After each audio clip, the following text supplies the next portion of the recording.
Hey guys, this is Gautami here again with a new concept. Today's concept is conditional clauses. Conditional clauses are otherwise called as if clauses. Why it is called as conditional clause? Because it's got a condition. And conditional clauses has got two parts of sentences. First part of a sentence begins with if so, it is if clause. And the other part of a sentence, it's called as main clause. Why it is called as main clause? Because it's got a subject and the predicate on its own. It gives complete meaning, whereas if clause depends on main clause to complete the meaning. Got it? Now, different kinds of conditional clauses. You have zero conditional clauses, first conditional, second conditional and third conditionals. Let me explain to you one by one. First one is zero conditional clause. Why it is called as zero conditional clause? Because there is no condition. What is the condition then? The condition restricts the usage of the tenses. So you have to focus on the verbs. You have to control the tenses. So zero conditional clause, both the sides, you are going to use simple present tense. Universal facts, scientific truths, everything you have to use simple present tense because they stay the same.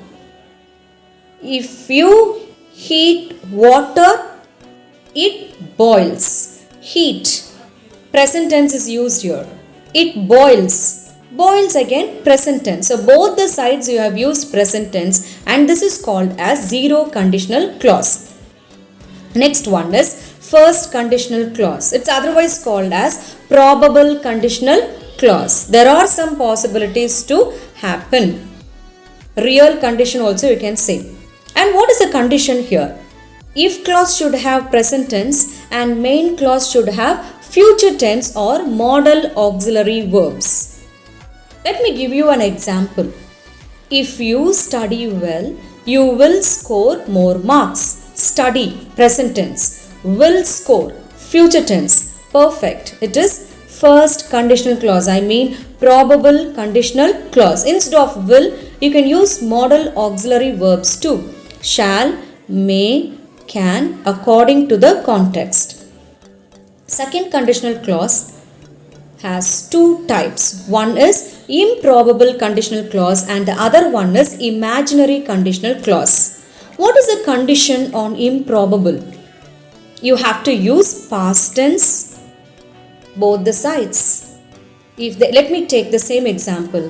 If you studied well, I'm using past tense here. If you studied well, you, past form of will is would. You would score more marks. Next to would, it is always present tense. What is imaginary conditional clause? Hypothetical. You have to use a special verb. What is a special verb? Were. W-E-R-E, were. If I were a butterfly, I would fly. And main clause stays the same. Future in past form, that is would. Got it now? So, improbable conditional clause, you have to use past tense and with the main clause, future in past form. Imaginary conditional clause, hypothetical condition, you have to use special verb were and with the main clause future in past form. I hope you got it. Third conditional clause is otherwise called as impossible or unfulfilled conditional clause. What is the condition here? Here you have to use past perfect tense. What is the formula? Very simple. Had plus V3, third form of the verb. What is that V3? Past participle. Let me take the same example. If you had studied well and with the main clause would plus have plus V3, you would have scored more marks. Let me give you all the three examples so that you can understand. First conditional, improbable, impossible. Okay? If you study well, you will win. Probable conditional clause. If you studied well, you would score more marks. Improbable conditional clause. If you had studied well, you would have scored more marks. Hope you understood conditional clauses. Catch you again with a new concept. This is Gautami signing off. See you. Bye bye.